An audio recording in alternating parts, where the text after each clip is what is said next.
नमस्कार, study IQ में आप सभी का स्वागत है। मैं हूं डॉक्टर महिपाल राठौड़ और आज हमारे इस प्लेटफॉर्म पर आपसे मुखातिब करने के लिए हम लाए हैं आईआरएस ऑफिसर श्री आदित्य प्रकाश भारद्वाज जी को।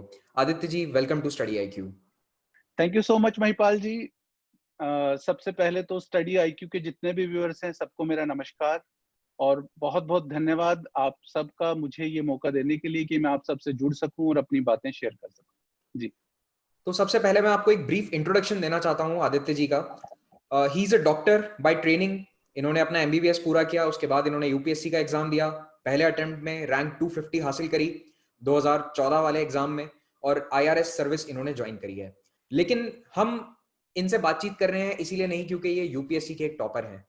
हम इनसे बातचीत इसलिए करना चाहेंगे क्योंकि इन्होंने यूपीएससी में जाने के बाद, सर्विस में जाने के बाद जो अपने पर्सनल लेवल पर काम किए हैं समाज के लिए, देश के लिए, वो वाकई काबिले तारीफ हैं। आदित्य जी पिछले कई सालों से बच्चों को पढ़ा रहे हैं अपने फ्री टाइम में और लॉकडाउन के दौरान इनके संगठन वी केयर ने लाखों लोगों को भोजन कराया जो अपने घर जा रहे थे पैदल। उन मजदूरों की इन्होंने सहायता करी और इस संगठन के माध्यम से वो जानवरों के लिए भी काफी कुछ कर रहे हैं।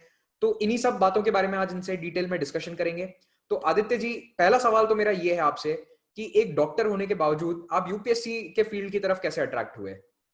मेरे पास बहुत इंटरेस्टिंग स्टोरी है और मतलब मैं अगर आपको सच में बताऊं मेरा कोई बैकग्राउंड नहीं था यूपीएससी का। मैं अपने परिवार में डॉक्टर बनने वाला पहला पर्सन हूं और मतलब मेरी फैमिली में कोई भी ब्यूरोक्रेट है ही नहीं। तो मुझे पता ही नहीं था कि एग्जाम होता क्या है। जब मैंने प्लस 1 प्लस 2 में सब्जेक्ट चूज़ करने होते हैं, तो भी बड़ा मैं कन्फ्यूज़ सा था कि मुझे करना क्या है। तो मैं बचपन से जहाँ रहा मतलब मेरा बचपन जो है वो गाँव में बीता। मैं 5वीं क्लास तक अपने गाँव के सरकारी स्कूल में पढ़ा। तो जब छठी क्लास में हम पहली बार शहर में आए। शहर क्या मतलब छोटा-सा टाउन है नारनौल, महेंद्रगढ़ जिले में, हरियाणा तो मैं में। वहाँ का रहने वाला हूँ। जी। तो मैं वहाँ पे आया और सबसे पहली बार मैंने प्राइवेट स्कूल देखा, सबसे पहली बार मैंने इंग्लिश पढ़ी। It was the first time जब मैं इंग्लिश पढ़ रहा था, 6th क्लास में एबीसी सीख रहा था। तो जर्नी बड़ी इंटरेस्टिंग सी रही। शुरुआत में मुझे स्कूल में बड़ा एक ऐसा एनवायरनमेंट था, मैं समझ नहीं पा रहा था। बड़ा मतलब कठिन था, बहुत संघर्ष किया। पहले 2 साल तो जो थे 6th और 7th क्लास मुझे इंग्लिश पढ़ने में जो शायद बच्चे पहली, दूसरी, तीसरी क्लास में प्राइवेट स्कूल के बच्चे पढ़ लेते हैं, वो मुझे पढ़ने में वो 2-3 साल लगे। 8वीं 9वीं क्लास में जाने के बाद मैं थोड़ा-सा पढ़ाई में ठीक हो गया। अब जब मैंने प्लस 1 में सब्जेक्ट लेने थे तो अब भारत में एक प्रथा है कि आपको 2 ही ऑप्शन दिए जाते हैं। अगर आपने अच्छे नंबर लिए 10th में या आप डॉक्टर बन जाइए या आप इंजीनियर बन जाइए। तो मेरी चॉइस बहुत साफ थी।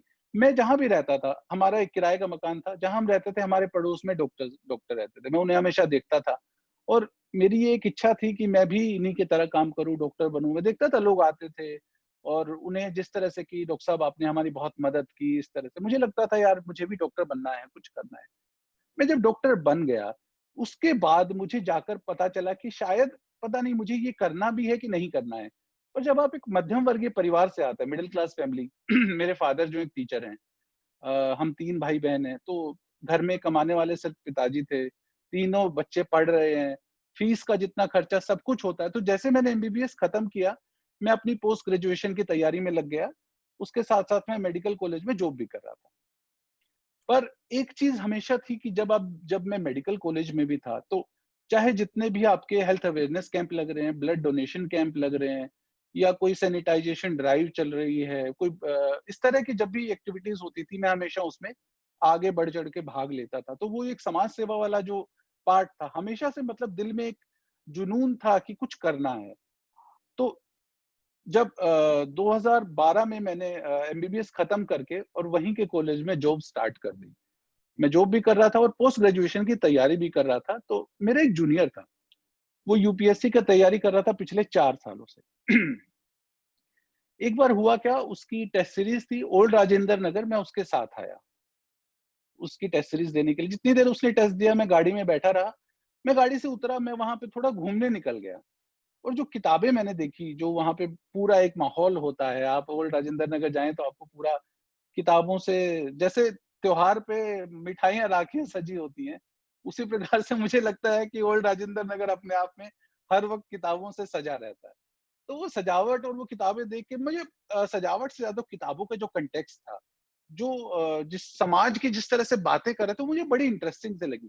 तो जब हम वापसी जाने लगे रोहतक, क्योंकि मेरा कॉलेज था, हम दिल्ली से रोहतक की ओर चले, तो हमारा डिस्कशन चल रहा था कि समाज में कैसे परिवर्तन लाए, क्या हम कुछ कर सकते हैं।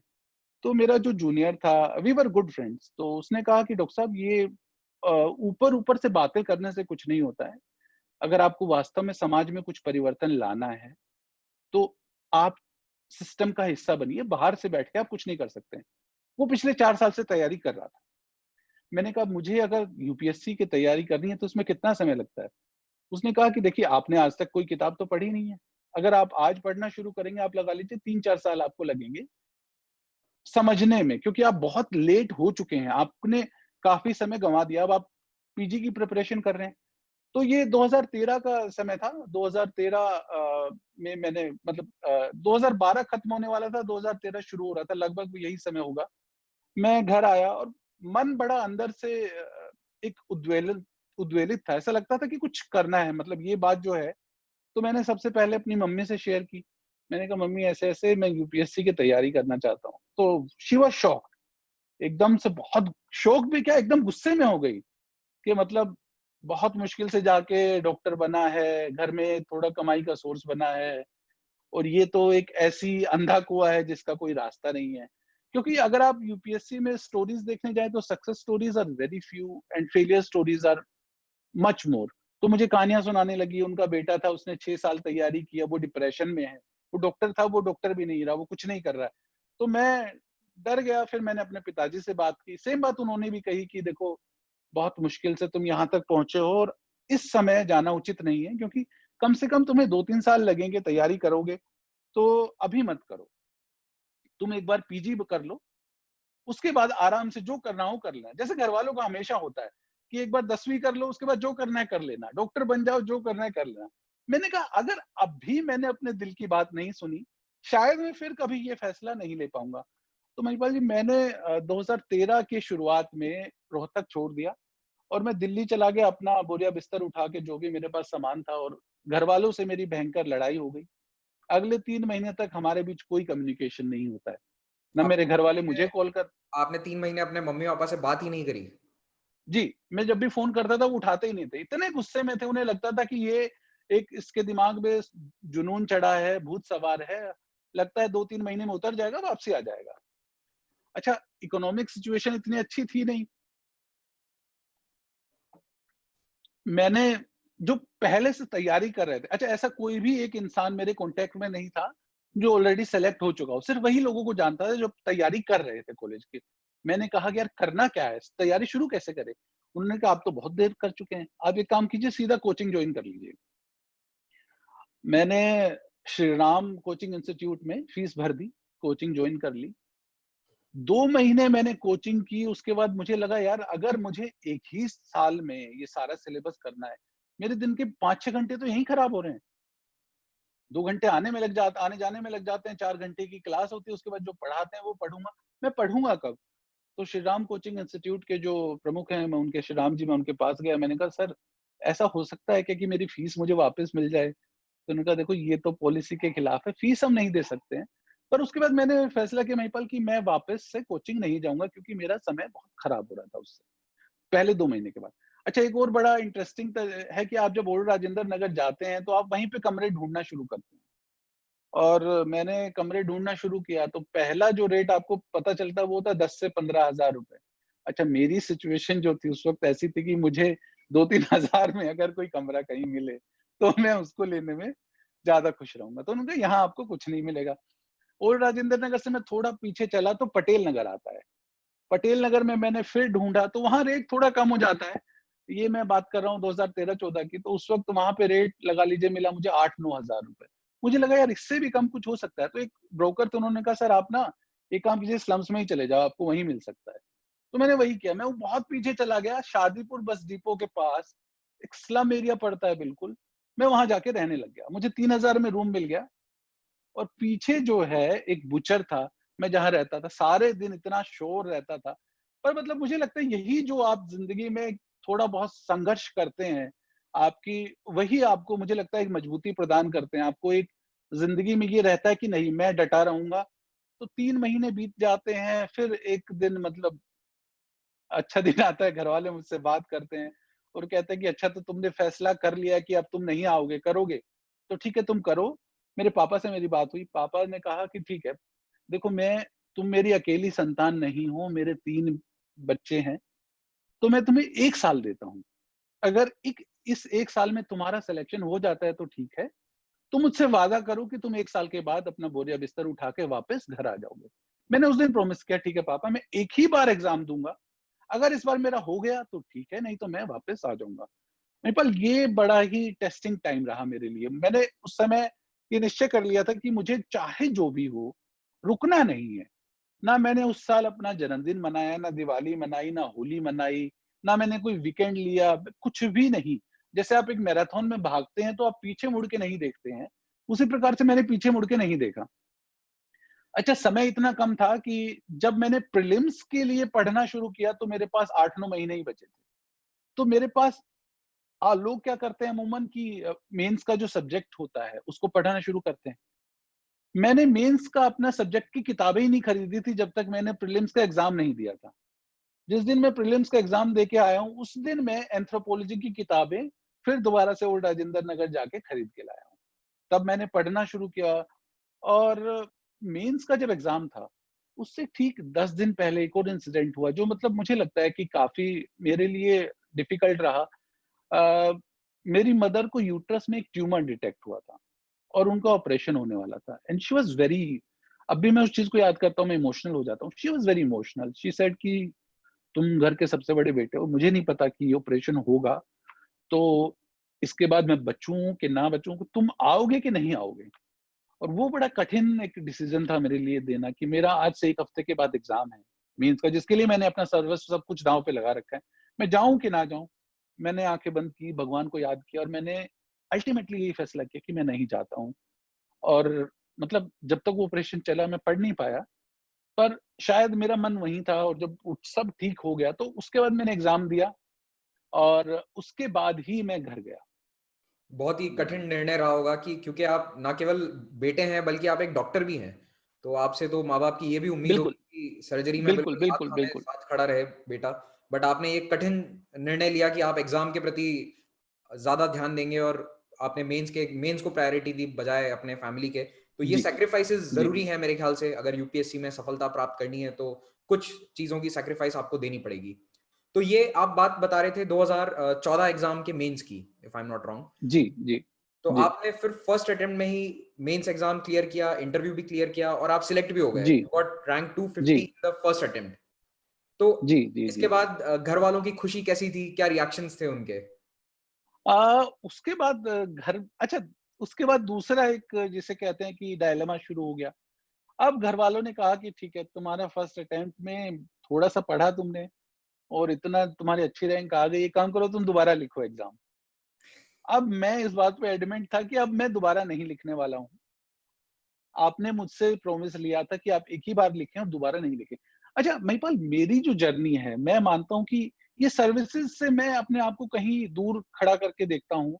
मैं उस एक बच्चे की जर्नी देखता हूँ जो एक सरकारी स्कूल में टाट पे बैठा हुआ है और वो जाकर किसी दिन यूपीएससी क्लियर करता है। तो जब मैंने 2017 में फरीदाबाद में जॉइन किया, मैंने कहा कि मैं स्कूलों में जाऊँगा, मैं सिर्फ़ सरकारी स्कूलों में जाऊँगा और मैं उन बच्चों से बात करूँगा और मैं उनको बताऊँगा कि ये कोई इतना बड़ा एग्ज़ाम नहीं है। अगर मैं कर सकता हूँ, अगर एक आदित्य भारद्वाज एक गाँव से उठ के आया है, जिसके पास कोई बैकग्राउंड नहीं है, कोई गाइडेंस नहीं है, अगर वो कर सकता है तो आप भी कर सकते हैं। तो वहाँ से मुझे एक ज़िंदगी में जिसे कहते हैं ना हम हर वक़्त एक मकसद की तलाश में रहते हैं। शायद मेरा डॉक्टर बनना, फिर यूपीएससी को लिखना, एग्ज़ाम को लिखना, ये एक मकसद की तलाश थी और ये तलाश मुझे लगता है कहीं न कहीं वहाँ आकर खत्म हो गई। मुझे मेरा मकसद मिल गया। शायद मेरा मकसद ज़िंदगी का यही था कि मैं इस मैसेज को और आगे तक पहुँचाऊँ कि ज़्यादा से ज़्यादा लोग जो मुझे लगता है कि गाँव में अगर आप जाते हैं, बच्चों से बात करेंगे, वहाँ टैलेंट की कमी नहीं है, सिर्फ़ गाइडेंस और रिसोर्सेज़ की कमी है। अगर हम उन्हें सही गाइडेंस और सही रिसोर्सेज़ दे पाएँ, तो ये कोई बहुत बड़ा एग्ज़ाम नहीं है, बहुत ईज़िली वो बच्चे कर पाते हैं। तो अब मैं मैंने 2017 से ये एक मिशन शुरू किया कि मैं हर वीकेंड पे अपना 1 दिन, शनिवार का जो दिन होता है, क्योंकि शनिवार को स्कूलों की छुट्टी नहीं होती है, मैं स्कूलों में जाऊँगा, बच्चों से बात करूँगा। वो मिशन शुरू हुआ 2017 जून से, और उसके जुलाई से, सॉरी, जब स्कूल खुलते हैं, और उसके बाद से अब तक मैं, लॉकडाउन जब तक नहीं लगा था, 67 स्कूलों में, 67 स्कूल्स में विज़िट कर चुका था। और यही एक आगे मिशन था कि मैं इसको जहाँ भी पोस्टिंग हो, मैं वहाँ के आस-पास के गाँव में जाता रहूँगा, बच्चों से बात करता रहूँगा, ताकि इस मैसेज को मैं दे पाऊँ, लोगों की बच्चों की मदद कर पाऊँ अपना करियर चूज़ करने में। ज़रूरी नहीं है हर बच्चा यूपीएससी लिखे, ज़रूरी नहीं है हर बच्चा एक ही कैलिबर के लिए बना हो, पर मैं जब बच्चों से बात करता हूँ, तो उन्हें ये ज़रूर पता होना चाहिए कि ये भी मेरे पास एक ऑप्शन है, मैं भी ये लिख सकता हूँ। जी। तो बजाय इसके कि आप फिर से तैयारी करते, आईएएस के लिए अटेम्प्ट करते, और मुझे लगता है कि आप क्रैक कर ही सकते थे आईएएस भी, आपने अपने आप जी, को जन सेवा की तरफ या फिर छोटे बच्चों को इंस्पायर करने की तरफ अपना मिशन बना लिया। बिल्कुल, बिल्कुल, बिल्कुल, बिल्कुल, बिल्कुल। जी, 2 बिल्कुल। चीज़ें हैं जो मतलब मेरी ज़िंदगी में बहुत महत्व रखती हैं, और जिनको लेकर मुझे लगता है मैं आगे भी काम करता रहूँगा। पहला, एजुकेशन, स्पेशली प्राइमरी स्कूल्स में एजुकेशन, और दूसरा मेंटल हेल्थ। दोनों चीज़ों ने महिपाल मुझे पूरे जीवन में, मतलब जब भी इनसे रिलेटेड कुछ भी होता है, मुझे हमेशा एक चीज़ फ़ील होती है कि कहीं न कहीं मैं अपने आप को कनेक्ट कर पाता हूँ। जब मैं किसी सरकारी स्कूल में पढ़ने वाले बच्चे की कहानी सुनता हूँ, बात करता हूँ, मैं उसमें कहीं न कहीं खुद को देखता हूँ। जब भी मैं किसी भारत में, जैसे दूसरा इश्यू मैं कह रहा हूँ, मेंटल हेल्थ, ये एक ऐसी चीज़ है जिसके बारे में कोई बात नहीं करना चाहता। इतना बड़ा हमने एक स्टिग्मा बना दिया, इतना बड़ा टैबू बना दिया कि अगर आपने कह दिया कि मैं डिप्रेशन में हूँ, अगर आपने कह दिया कि मुझे एंग्ज़ायटी होती है, अगर आपने कह दिया मुझे ओसीडी है, तो मुझे लगता है शायद पहाड़ टूट जाता है। कोई एक्सेप्ट नहीं करता है, आपकी फैमिली आपको एक्सेप्ट नहीं करेगी। तो इन दोनों चीज़ों को मैं अपनी ज़िंदगी का लक्ष्य बनाना चाहता हूँ, और एजुकेशन के लिए मैं ऑलरेडी काम कर रहा हूँ। बहुत सारे लोग जुड़े हैं, और जल्द ही हम एक, इसी के तहत एक वी केयर पाठशाला के नाम से एक इनिशिएटिव शुरू कर रहे हैं, जिसका मकसद है कि लर्निंग को कैसे इम्प्रूव किया जाए, कि हम प्राइमरी स्कूल्स में बच्चे पढ़ तो लेते हैं, पर उसके बाद भी उनको, बहुत सारे बच्चों को लिखना नहीं आता है, बहुत सारे बच्चे पढ़ना नहीं जानते हैं, वो कैलकुलेशंस नहीं कर पाते हैं। तो हम कोशिश कर रहे हैं कि basic Hindi, basic English, basic mathematics, 3 चीज़ें जो हैं, वो बच्चों को प्राइमरी लेवल तक का अच्छे से पढ़ा सकें, उनकी लर्निंग इम्प्रूव कर सकें। तो बहुत सारे लोगों से इसके तहत बात चल रही है कि किस तरह से इसे हम आगे ले जा सकते हैं और इस काम को शुरू कर सकते हैं। तो आपके जी। साथ इसमें कौन और जुड़ा हुआ है? क्या कुछ अन्य ऑफ़िसर्स भी हैं या फिर आप इस इनिशिएटिव को केवल अकेले चला रहे हैं? एजुकेशन वाला जो इनिशिएटिव था, जो मैं अभी तक कर रहा था, वो मेरा एक सोलो इनिशिएटिव था। पर जब मैंने वीकेयर शुरू किया पैंडेमिक के टाइम में, तो इसकी शुरुआत भी बड़े इंटरेस्टिंग तरीके से हुई। मैंने सिर्फ एक व्हाट्सएप ग्रुप बनाया, और फरीदाबाद में पोस्टेड जितने भी ऑफिसर्स थे, चाहे वो जुडिशरी में हैं, चाहे वो पुलिस में हैं, चाहे एडमिनिस्ट्रेशन में हैं, चाहे टैक्सेशन में हैं, सबको मैंने उसमें जोड़ा, और मैंने कहा देखो ऐसा है कि सिचुएशन जो है वो इस तरह से है। फरीदाबाद जो है, ज्योग्राफिकली अगर आप देखें तो एक तरफ यूपी है, एक तरफ दिल्ली है। तो माइग्रेंट लेबर्स जो हैं वो यहाँ से गुजरते बहुत हैं। ये जो रोड था, मथुरा रोड जिसको बोलते हैं, इससे बहुत लेबर गुजरा है। अच्छा, अगर आप उनको ड्राई राशन नहीं दे सकते, वो उनके किसी काम का नहीं है। तो हमें एक फैसला ये लेना था कि हमें इनके लिए करना क्या है। तो सबसे पहला तो ये था कि हमें इन्हें खाना देना है पैक करके। खाना बनाने के लिए आपको किचन चाहिए। तो हमारी बा इस स्केल पे काम करने के लिए बड़ी किचन चाहिए। तो जो मंदिर होते हैं, लॉकडाउन में सभी मंदिर बंद हो गए थे। मथुरा रोड पे एक मंदिर था, हमने उनसे रिक्वेस्ट की तो उन्होंने हमें हमारा किचन दे दिया। उसके बाद बहुत सारे लोग वॉलंटियर्स के रूप में हमारे साथ जुड़े, जिन्होंने कहा कि सर हम आपकी मदद करेंगे खाना बाँटने में। तो हम खाना बनाते थे पैकेट्स, और जो लोग जा रहे होते थे सड़क पर चल के, उनको हम थमाते जाते थे। वो जब भी खाना चाहें वो खा सकते हैं। बहुत सारे लोगों ने इसमें राशन के रूप में मदद की। बहुत सारे लोगों ने, मतलब जो भी खाद्य सामग्री थी, जो भोजन बनाने में उपयोग में आती है, वो सब लोगों ने हमें प्रोवाइड की। बहुत सारे लोगों ने हमें वॉलंटियर्स के रूप में मदद की। तो इस तरह से ये इनिशिएटिव शुरू हुआ। तो आपने जो अपना वी केयर इनिशिएटिव है, इससे 5 लाख लोगों को खाना खिलाया है लॉकडाउन के दौरान, जी, जिसमें मेरे ख्याल से जी, ज़्यादातर सब माइग्रेंट लेबर्स थे। माइग्रेंट जी, जी, ज़्यादातर। तो ये बहुत अच्छा इनिशिएटिव है और ये पूरा आपने पर्सनल कैपेसिटी में किया है। सबसे बड़ी बात ये है कि इसमें आपने अपना समय और अपना योगदान दिया है पर्सनल कैपेसिटी में और दूसरों को भी इसमें जोड़ा।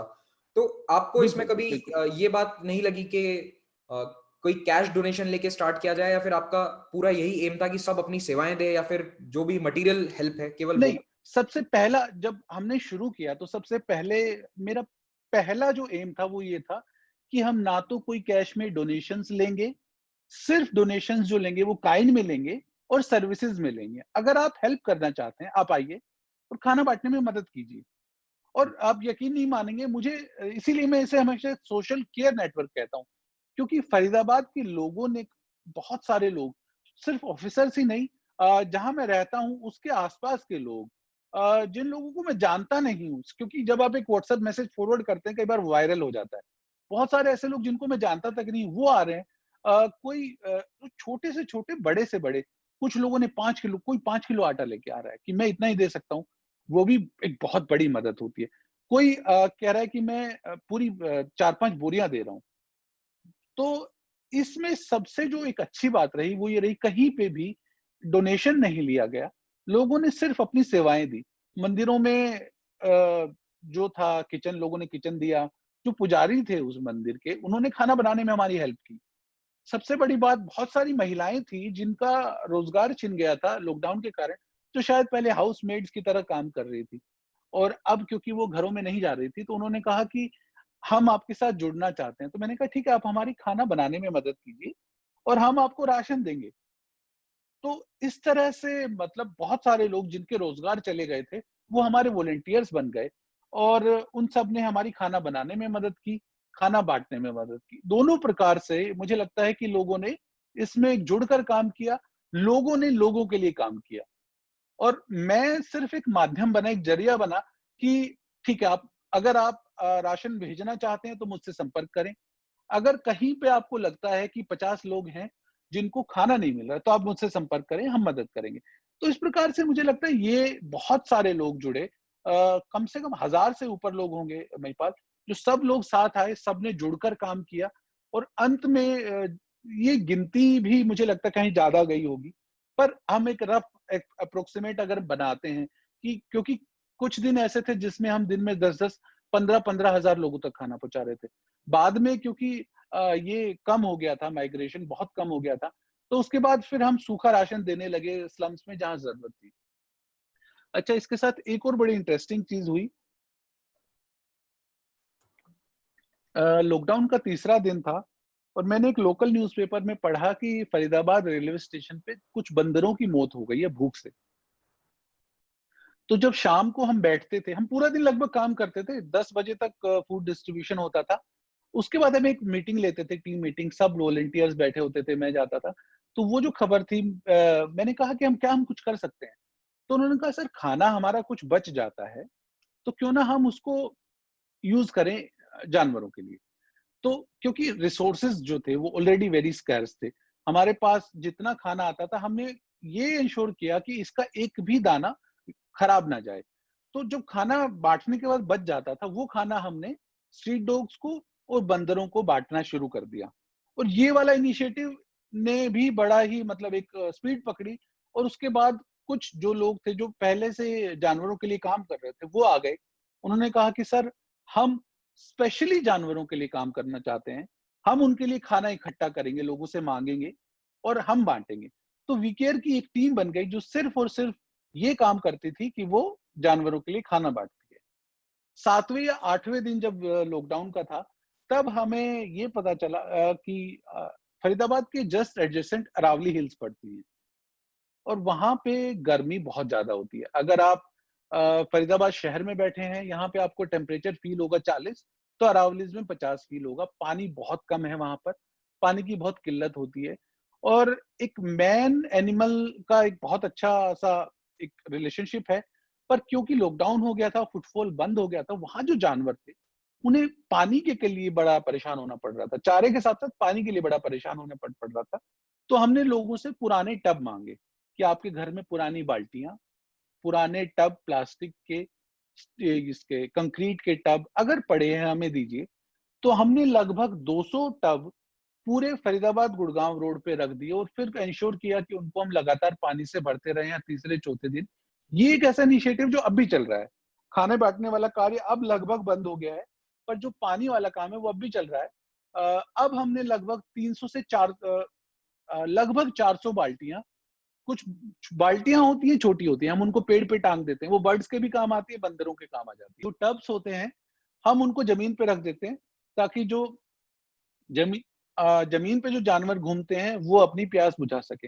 अच्छा, अरावलीज जो है वो अपने आप में बायोडाइवर्सिटी रिच है, और अभी भी 3-4 दिन पहले वहां पे एक तेंदुए की साइटिंग हुई है। तो उसी बात से आप समझ सकते हैं कि मतलब वहां पे वाइल्ड लाइफ बहुत है, पानी की बहुत जरूरत होती है। तो ये भी एक पार्ट रहा वी केयर का कि हमने ह्यूमंस के साथ साथ एनिमल्स की भी मदद करने की कोशिश की। जी तो आदित्य जी, आने वाले महीनों में या फिर आने वाले सालों में आप वी केयर को किस दिशा में लेकर जाना चाहते हैं? पहला तो जैसे मैंने आपको बताया कि मैं एजुकेशन के लिए काम करना चाहता हूँ, तो हम वी केयर पाठशाला शुरू कर रहे हैं जिसका मेन मकसद जो है वो रहेगा कि हम लर्निंग को कैसे इम्प्रूव कर सकते हैं। ओके। दूसरी जो चीज है वो है कि ये पीने के पानी की जो समस्या है खासकर एनिमल्स के लिए, इसके लिए हम ये जो सर्विस शुरू की है, मेरा मेरा एक एम है, एक उद्देश्य है कि क्यों ना हम पूरे गुड़गांव से लेके फरीदाबाद तक का जो रोड है, हम इसमें हर 100 से 200 मीटर पर अगर एक पानी का टब रख पाएं और ये भी इंश्योर कर पाएं कि वो पानी से भरा रहे। तो ये 2 चीजें हैं जिनको मैं लगातार करता रहना चाहूंगा। अभी हमारी एक संस्था है फरीदाबाद में, पीपल फॉर एनिमल्स, उनसे बात चल रही है, क्योंकि तो हमारा इस तरह से काम हम सोच रहे हैं कि हम टब्स को रखेंगे, लोगों से हम टब्स मांग रहे हैं कि आप टब दे दीजिए। उसके बाद उनको लगातार भरते रहने का काम पीपल फॉर एनिमल करेगी। तो इस प्रकार से उनका काम होता रहेगा। और दूसरा जो कार्य है कि एजुकेशन को लेके जो हम करना चाह रहे हैं, एलिमेंट्री एजुकेशन में लर्निंग गोल्स को इम्प्रूव करने का, उसके लेके जो फील्ड एक्सपर्ट्स हैं उनसे मैं बात करना चाह रहा हूँ। बहुत सारे लोगों से मेरी बात हुई है कि फिलहाल हम एक मॉड्यूल डिजाइन करने की कोशिश कर रहे हैं कि एक ऐसा मॉड्यूल बन सके जिससे सब लोग कनेक्ट कर सकें। चाहे वो 5 साल का बच्चा है, चाहे 15 साल का बच्चा है, अगर उसने अभी तक अपना नाम लिखना नहीं सीखा है, अगर वो पढ़ना नहीं जानता है, चाहे एडल्ट्स हैं। अ, आपने बहुत बार देखा होगा, लोग जो ये रेहड़ी पटरी लगाने वाले लोग होते हैं, उनसे कहीं भी साइन करा देते हैं। एक्सोर्बिटेंट रेट्स पे उनको लोन्स देते हैं। तो जब तक वो पढ़ना नहीं जानेंगे, वो कहीं भी उनके अगर थंब लगवा लेते हैं और बाद में उनको पता ही नहीं होता उनके साथ क्या हो गया है। तो कोशिश यही है कि वी केयर पाठशाला को एलिमेंट्री एजुकेशन में हम इंट्रोड्यूस कर पाएँ ताकि ज़्यादा से ज़्यादा लोग लर्निंग अपनी इम्प्रूव कर सकें। ओके। जी, बहुत ही अच्छा विचार है आपका और हम आपको शुभकामनाएं देते हैं कि आप अपने इस इनिशिएटिव में जी, सफलता थैंक हासिल यू। करें और ज़्यादा से ज़्यादा एजुकेशन की ज्योत जलाएं।